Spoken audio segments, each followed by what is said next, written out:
السلام علیکم ورحمۃ اللہ وبرکاتہ۔ الحمدللہ حمدا موافیا لنعمہ مکافیا لمزیدہ والصلاة والسلام علی سید الانبیاء والمرسلین وعلی آلہ الطیبین الطاہرین واصحابہ الاکرمین الاجمعین، اما بعد فاعوذ باللہ من الشیطان الرجیم، بسم اللہ الرحمن الرحیم۔ وکان امر اللہ قدرا مقدورا، صدق اللہ العلی العظیم وصدق رسولہ النبی الامین المکین الرؤوف الرحیم۔ وقال تبارک وتعالی فی فضیلتی ورفعتی ذکر حبیبنا المصطفیٰ صلی اللہ علیہ وسلم، ان اللہ وملائکتہ یصلون علی النبی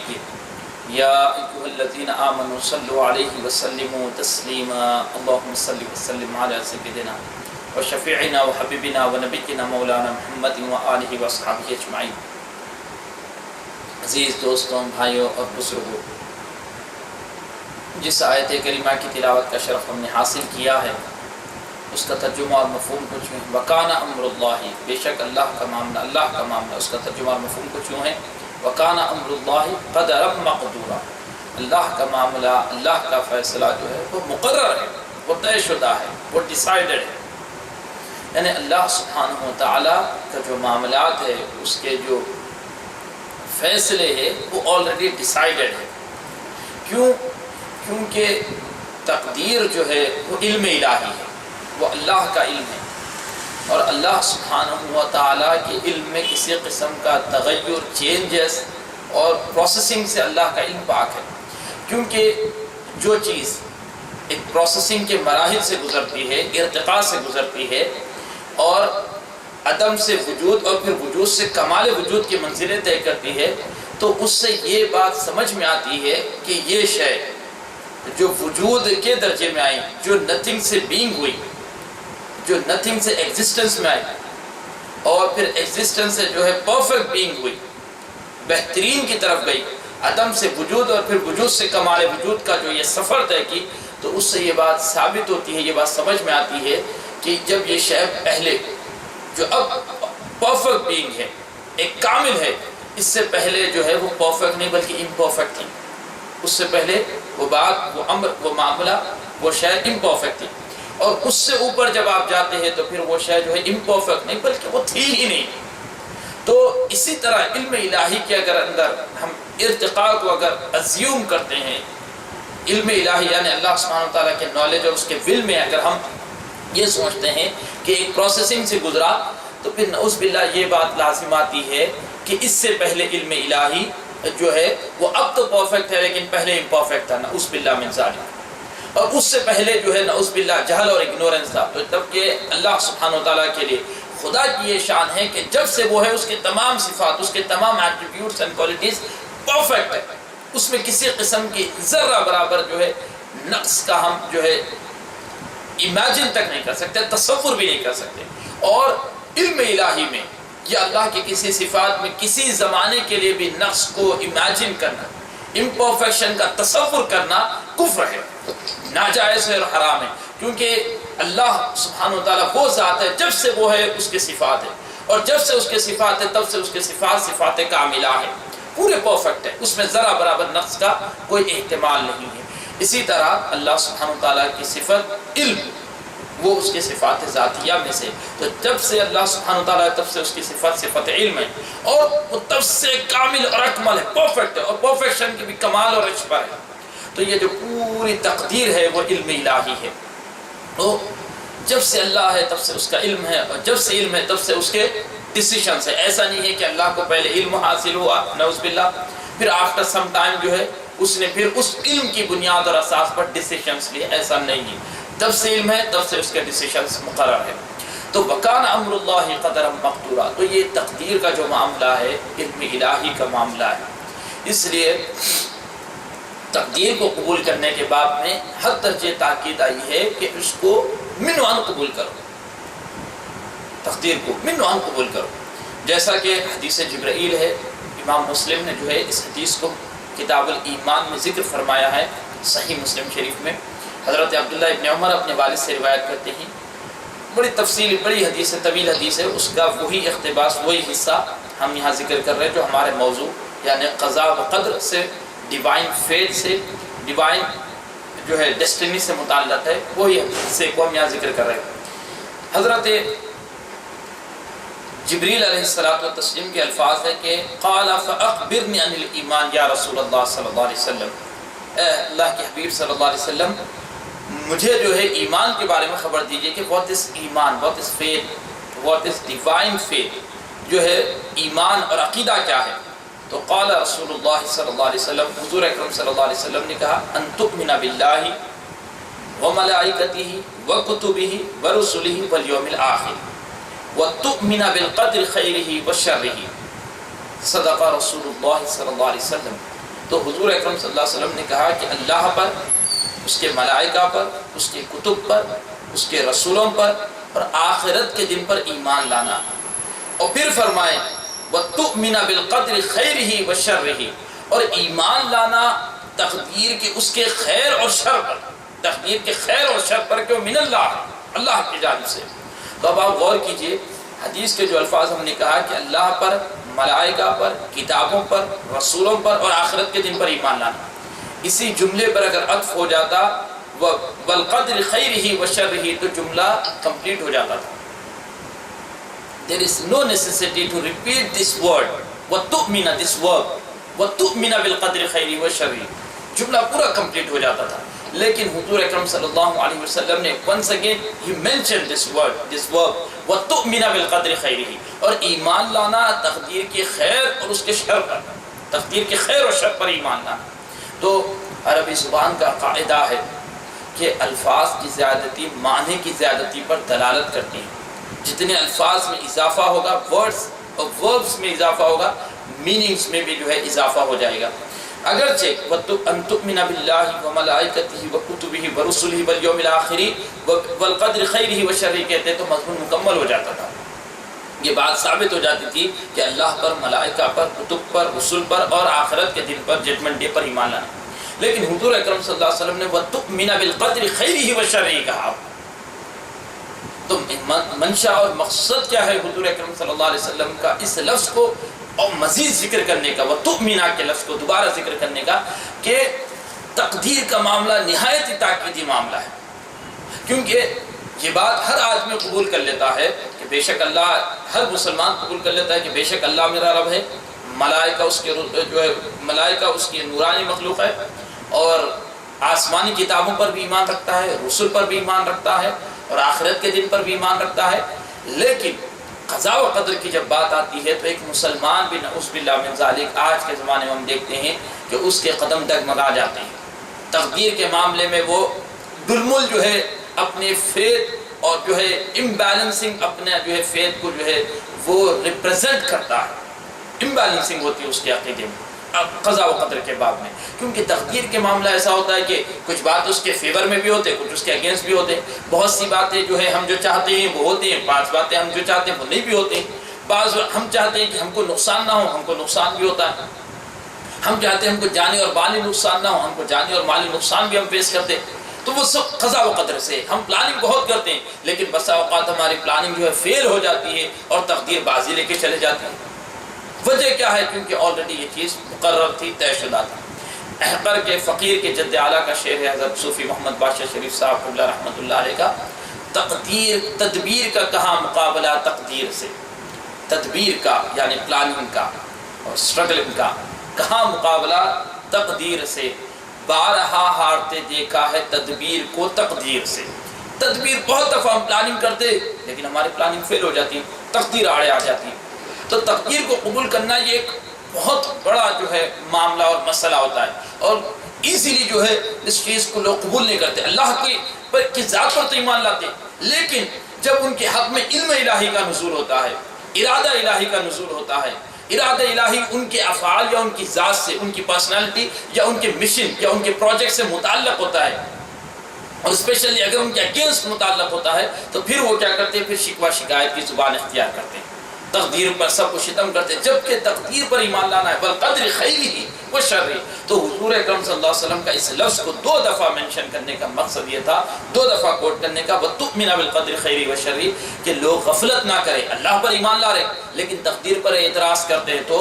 نعوذ باللہ انڈائریکٹلی وہ اللہ کے علم پر اعتراض کر رہے ہیں۔ تو حاضرین محترم، تقدیر کو من وان قبول کرنا چاہیے۔ تقدیر کے تعلق سے بڑے ڈبیٹس ہوئے، ڈائیلاگس ہے، ڈسکشنز ہوتے ہیں اہل علم کے درمیان، اور عوام الناس بھی جو ہے کچھ نہ کچھ اس موضوع پر خامہ فرسائی کرتے ہیں، جبکہ تقدیر کے تعلق سے جو ہے ہمیں جو ہے سکوت اختیار کرنا چاہیے۔ اور بہت سے جو ہے لوگوں کے خیالات ہے، کچھ صحیح کچھ غلط ہے تقدیر کے تعلق سے۔ تو احقر کے جو ہے دادا پیر نے ایک بڑی اچھی مثال دی تھی تقدیر کے متعلق۔ آپ نے فرمایا تم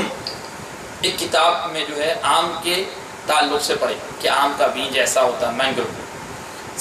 اور اس کے بیج کی یہ شکل و صورت ہوتی ہے، اس کو جب ہم زمین میں بوتے ہیں تو اتنے دن اس میں زمین میں رہتا ہے، پھر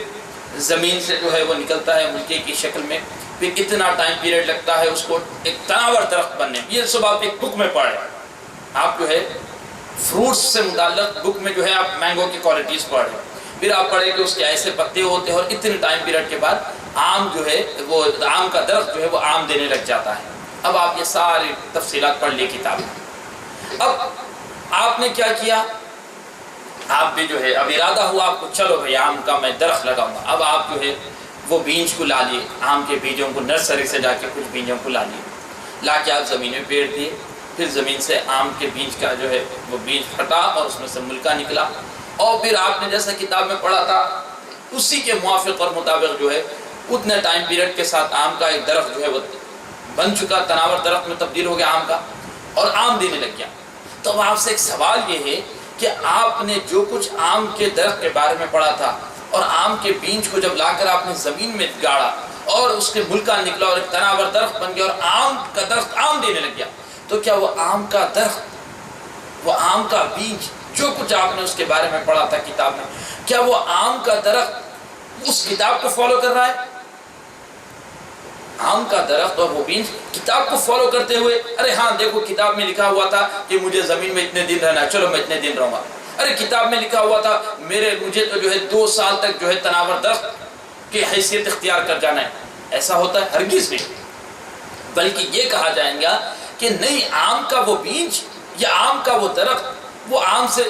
کے درخت سے جو پھل نکل رہا ہے وہ کتاب کو، بلکہ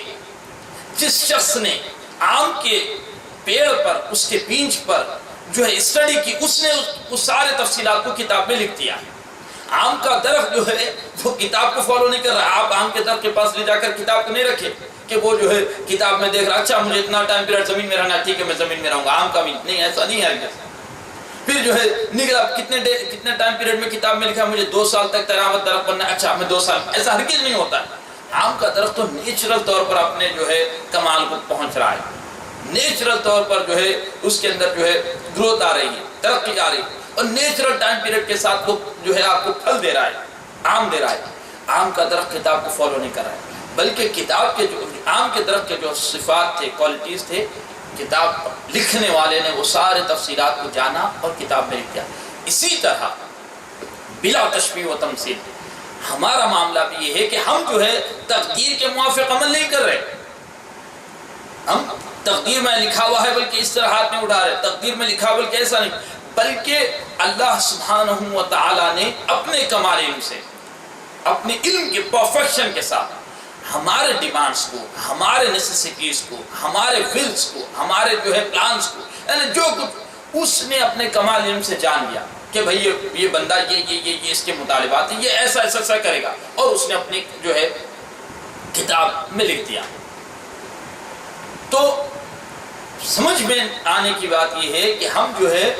کتاب میں لکھا ہوا ہے بول کر یہاں پر سب کچھ یہ معاملات انجام نہیں دے رہے، بلکہ ہم جو کچھ کرنے والے تھے اللہ سبحانہ وتعالیٰ نے بیفور ٹائم اپنے علم کے کمال سے، اپنے کمال علم سے اس کو جانا اور اس نے لکھ دیا۔ تو ہرگز اس کا مطلب یہ نہیں ہے قضاء و قدر کا، تقدیر کا، ہم جو کرنے والے تھے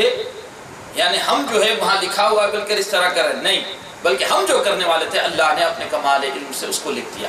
تو غرض اس کی ڈیٹیل میں جانا نہیں ہے، یہ مختصر سے جو ہے تمہید کے بعد اصل مقصد، چونکہ ہم حضور سیدنا و سندنا و شیخنا حضرت ابو محمد محی الدین عبد القادر جیلانی رضی اللہ عنہ کہ ہم مریدین ہیں، حضرت سے جو ہے ہمیں عقیدت اور محبت ہے، تو حضور غوث پاک رضی اللہ عنہ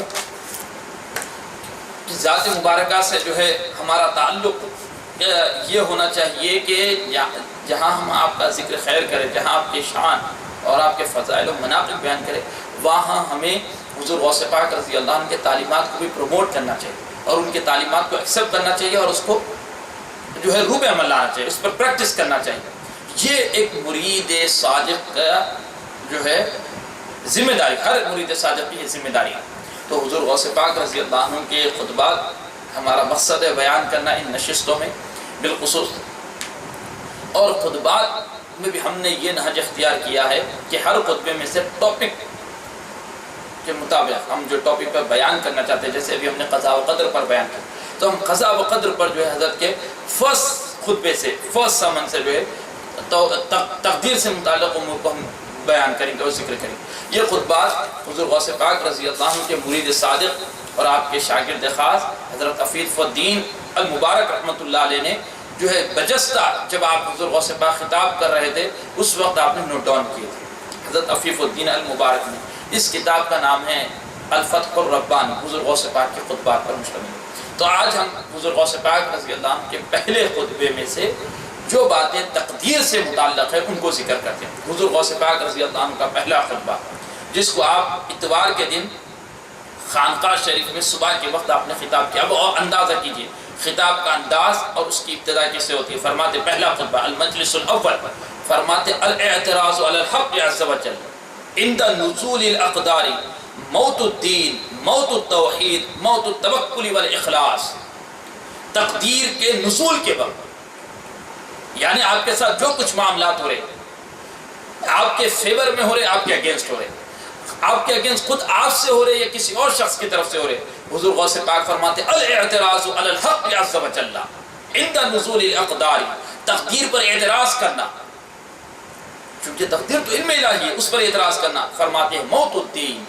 دین کی موت ہے، موت التوحید، توحید کی موت ہے، یعنی اللہ سبحانہ وتعالیٰ پر ہم ایمان کی بات کرتے ہیں تو اللہ پر ایمان کا مطلب کیا ہے؟ اس کی ذات پر بھی ایمان رکھنا اور اس کے صفات پر بھی ایمان رکھنا، اور صفات پر اس طرح ایمان رکھنا کہ اس کے تمام صفات پرفیکٹ ہے اور کامل اور اکمل ہے، اور ایسے اکمل جس کا ہم تصور بھی نہیں کر سکتے، ایسے کامل اور اکمل ہے اللہ سبحانہ وتعالیٰ کے صفات۔ تو علم اللہ کی صفت ذاتیہ، ذاتی صفت ہے۔ تو فرماتے ہیں موت التوحید، توحید کی موت ہے، کیونکہ انڈائریکٹلی آپ اللہ کے علم پر، اس کی صفت پر جو ہے آپ اعتراض کر رہے ہیں۔ موت التوکل والاخلاص، اور توکل کی اور اخلاص کی موت ہے۔ غور کیجئے خطبے کی بگننگ اس انداز سے ہو رہی ہے۔ فرمائے تقدیر پر اعتراض، دین کی موت، توحید کی موت، توکل اور اخلاص کی موت ہے۔ پھر دوسرے مقام پر آپ فرماتے ہیں ان اردتم ان یکون الحق عز وجل لکم، اگر تم چاہتے ہو کہ حق تبارک و تعالیٰ تمہارا ہو جائے، اللہ تمہارا ہو جائے، والرضا بافعالہ فیکم وفی غیرکم، تو اللہ سبحانہ وتعالیٰ کے جو افعال کا صدور ہو رہا ہے، افعال الہیہ کا جو صدور ہو رہا ہے تم سے بھی اور دوسرے سے بھی، تمہارے اگینسٹ، تمہارے خلاف، تم سے بھی جو صدور ہو رہا ہے، تم چاہتے کچھ تھے لیکن تمہارے سے کچھ ہو کچھ رہا ہے، تم نے پلان کیا کہ بھائی میں یہ کاروبار کروں گا، خود کاروبار کرے لیکن نقصان ہو جائے، یا کسی اور شخص نے تم کو دھوکہ اور فریب کیا، تم کو نقصان پہنچایا، تو فرماتے ہیں تو اس سے راضی رہو، اللہ کے افعال سے راضی رہو، جو تم سے بھی جو جن کا صدور ہوتا ہے یا تمہارے خلاف دوسروں کی جانب سے اس کا صدور ہوتا ہے۔ فرماتے ہیں اگر تم چاہتے ہو کہ جو ہے اللہ تعالیٰ تم سے راضی ہو جائے تو اس کی تقدیر سے راضی ہو۔ پھر فرماتے ہیں بڑے افسوس کے ساتھ فرماتے ہیں کہ لسان کا یشکر و قلب کا یعترض، اے مرید، اے بیٹے، اے فرزند، تیری زبان تو شکر بجا لاتی ہے، تو کہتا ہے الحمدللہ الحمدللہ، لیکن تیرا دل جو ہے اعتراض کرنے والا ہے، تیرا دل جو ہے تسلیم و رضا کے جو ہے جام کو بھی سیراب نہیں کیا، تو تسلیم و رضا کے جو ہے منازل سے بہت دور ہے، تو جو ہے اللہ کے افعال پر، اس کی تقدیر پر اور علم الہی پر اعتراض کر رہا ہے، whether you realize or not، چاہے تم اس کو ریئلائز کرو یا نہ کرو، اگر تم کہہ رہے میرے ساتھ ایسا کیوں ہو رہا، یہ ہو رہا وہ ہو رہا، تب بھی جو انڈائریکٹلی تم اعتراض کر رہے۔ پھر نہایت ہی محبت سے فرماتے یا غلام نم تحت میزاب القدر، فرزند، بیٹے، تو تقدیر کے پرنالے کے نیچے سو جا۔ پھر فرماتے ہیں متوسدم بالصبر، ایسا سو جا صبر کا پٹکا باندھ کر سو جا۔ اور پھر فرماتے ہیں عابدن بانتظار الفرج، اور فرماتے ہیں کہ تیرا معاملہ کیا ہو، تیرا معاملہ ایسا ہو جائے کہ کہ تو اللہ کی عبادت کرتا رہے، کشائش، آسادگی اور آسودگی اور راحت کے انتظار میں، یعنی عبادت کرتا رہے. جو چاہتا ہے کہ تو کسی مشکل میں ہے تو چاہتا ہے کہ تیری مشکل ریسالو ہو جائے، تو اس پریشانی سے نکل جائے، تو عبادت کرتا رہے اس کی تقدیر کے ساتھ راضی ہوتے ہوئے. پھر فرماتے ہیں یا قوم وافقوا القدر، لوگوں اللہ سبحانہ وتعالیٰ کی تقدیر کو قبول کرو، اس کی موافقت کرو. وَاقْبَلُوا مِنْ عَبْدِ الْقَادِرِ الْمُجْتَهِدِ فِي مَوَافَقَةِ الْقَدْرِ، اور عبد القادر جو جد و جہد کرنے والا ہے، اسٹرگلنگ کرنے والا ہے، عبد القادر الجیلانی رضی اللہ عنہ فرماتے عبد القادر الجیلانی سے جو ہے تم جو ہے تقدیر کی موافقت میں جو ہے اس کو کوپریٹ کرو، اس کے ٹیچنگز کو قبول کرو. اور حضور غوث پاک فرماتے ہیں کہ عبد القادر جیلانی کا منشا اور اس کی تعلیم کیا ہے کہ لوگوں تم تقدیر کے ساتھ جو ہے کوپریٹ کرو. تقدیر تمہارے اگینسٹ ہو یا تمہارے فیور میں، تمہارے اگینسٹ تم سے ہی اس کا صدور ہو یا کسی اور سے ہو، تمہارے اگینسٹ فرماتے ہیں اس کو قبول کرو. یہ عبد القادر المجتہد رضی اللہ عنہ کی ٹیچنگز ہے. پھر فرماتے ہیں موافقتی للقدر تقدمنی الی القادر، تقدیر کے ساتھ میں نے جو موافقت کیا، جو میرے حق میں تھی یا میرے خلاف تھی، جو میرے فیور میں تھی یا میرے اگینسٹ تھی، فرماتے ہیں جب میں نے اللہ کی تقدیر سے، علم الہی سے میں راضی رہا، اس کے ساتھ موافقت کیا، تو اس شے نے مجھ کو اللہ سے قریب کر دیا، مجھے قربت مولا کی حاصل ہو گئی، مولا کا مجھے قرب حاصل ہو گیا. وجہ کیا ہے؟ میں نے جو ہے تقدیر کی موافقت کی. پھر فرماتے ہیں حضور غوث پاک رضی اللہ عنہ وَنُتَأْتِئُ رُؤُوسَ ظَوَاهِرِنَا وَبَوَاطِنِنَا نُوَافِقُ الْقَدْرَ، لوگوں ہم اپنے ظاہری اور باطنی سروں کو جو ہے تقدیر کی موافقت میں جھکا دیتے ہیں. تقدیر کی موافقت میں ہم ظاہری سروں کو بھی جھکا دیتے ہیں اور باطنی سروں کو بھی جھکا دیتے ہیں. وَنَمْشِي فِي رِكَابِهِ، اور فرماتے ہیں ہم اس کے جو ہے ہم رکاب بن کر چلیں. لِأَنَّهُ رَسُولُ الْمَلِكِ، فرماتے تقدیر کیا ہے؟ بادشاہ کی بھیجی ہوئی شے ہے، حق تبارک و تعالیٰ کے پاس سے اس کا نزول ہوتا ہے. نُكْرِمُهُ لِأَجْلِ مُرْسِلِهِ، فرماتے ہم اس کی تعظیم و توقیر کریں اس کے بھیجنے والے کی نسبت کے سبب، اللہ کی طرف سے آ رہی، بادشاہ کے پاس سے آ رہی، بادشاہ کی طرف سے تحفہ ہے، اس لیے ہم اس کی تعظیم و توقیر کرتے ہیں. بزرگان دین جب بلا بلیات آتے تو خوش ہوتے تھے، اگر بلا بلیات نہیں آتے تو فرماتے تھے اولیاء اللہ مولا کیا تو ہم سے ناراض ہے؟ وجہ کیا تھی؟ فرماتے تھے کہ بلا بلیات جب اللہ کے پاس سے آ رہے تو وہ شاہی تحفہ ہے، اس کو برضا اور رغبت قبول کرنا چاہیے، خوشی سے قبول کرنا چاہیے.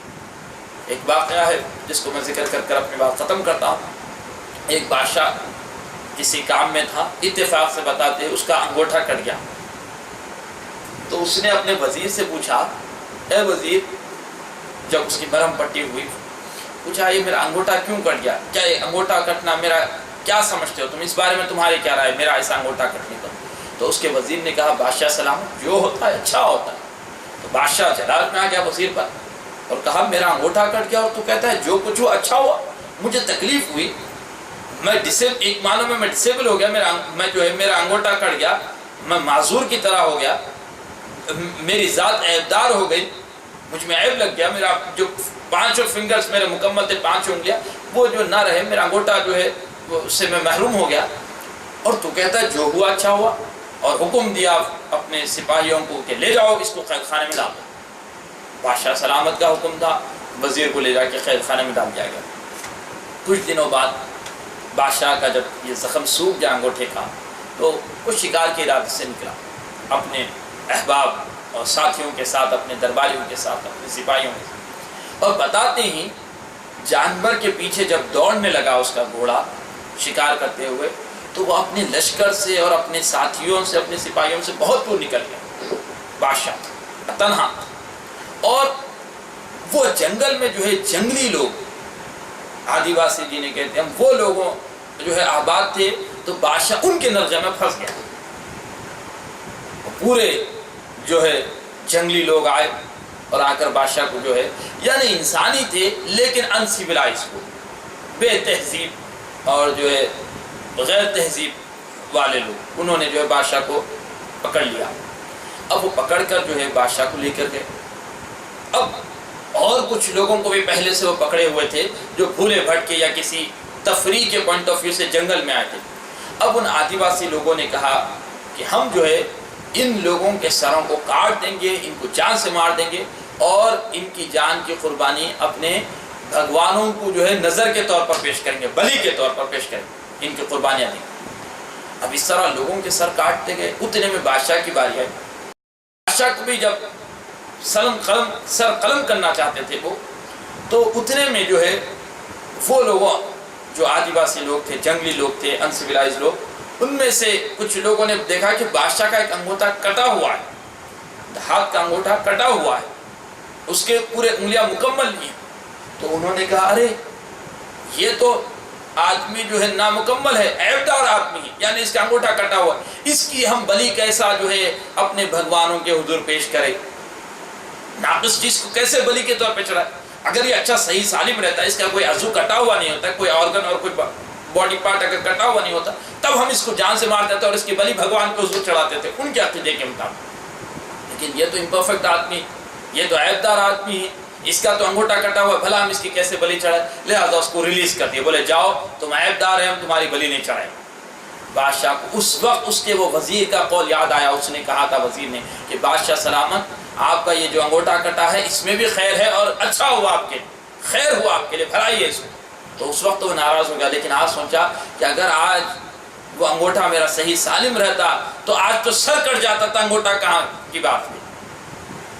اگر اس وقت میرا انگوٹھا نہیں کٹتا تو سر چلے جاتا تھا۔ تو یہ میرا انگوٹھا کٹنا میری جان بچنے کا سبب ہوا، میرا سر بچنے کا سبب ہوا۔ فوراً آیا اور وزیر کو ریلیز کر دیا، اس کو پھر شاہی عزت اور تعظیم و توقیر کے ساتھ اس کے درجات اور مراتب کو بلند کر دیا اپنے دربار میں، یعنی اس کے رینکس کو بڑھا دیا۔ تو یہ جو معاملات ہوتے ہیں تقدیر کے، ویدر آپ کے فیور میں ہو یا آپ کے اگینسٹ ہو، اس میں خیر چھپا ہوتا ہے، شر میں بھی جو ہے بظاہر جو شر ہوتا ہے اس میں خیر ہوتا ہے۔ تو اہل اللہ، اہل ایمان جو ہوتے ہیں اس میں سے خیر کو دریافت کرتے ہیں اور تقدیر سے راضی برضا رہتے ہیں۔ تو حضور غوث پاک رضی اللہ عنہ نے جو کچھ کہا کہ نُتَعْتِقُ رُؤُوسَ ظَوَاهِرِنَا وَبَوَاطِنِنَا نُوَافِقُ الْقَدْرَ، ہم اپنے ظاہری اور باطنی سروں کو جھکا دیتے ہیں ہم تقدیر کی موافقت کرتے ہوئے۔ تو ہم کو بھی چاہیے کہ ہمارے شیخ نے، ہمارے امام نے جو کہا کہ ہم تقدیر کے حضور اپنے سروں کو جھکا دیتے، تو ہم بھی اپنے جسمانی سر کو بھی جھکا دیں اور اپنے قلبی سر کو بھی اللہ کے حضور جھکا دیں، اور اس کا کیا کرے اس کے ساتھ معاملہ، نکرمہ لاجل مرسلی، اس کی تعظیم و توقیر کرے کیونکہ وہ بادشاہ کے پاس ہے، علم الہی، اللہ کا علم ہے۔ تو تقدیر سے راضی برضا رہنے کی کوشش کرے۔ انشاءاللہ دیگر خطبات میں بھی حضرت نے جو ہے تقدیر پر بہت زیادہ جو ہے توجہ مرکوز کی ہے، تو انشاءاللہ ہم تقدیر پر اور دیگر تین چیز پر بھی توجہ دیں گے۔ وصلی اللہ تعالی وسلم علی خیر خلقہ ونور عرشہ مولانا محمد وعلی اصحابہ اجمعین والحمد للہ رب العالمین۔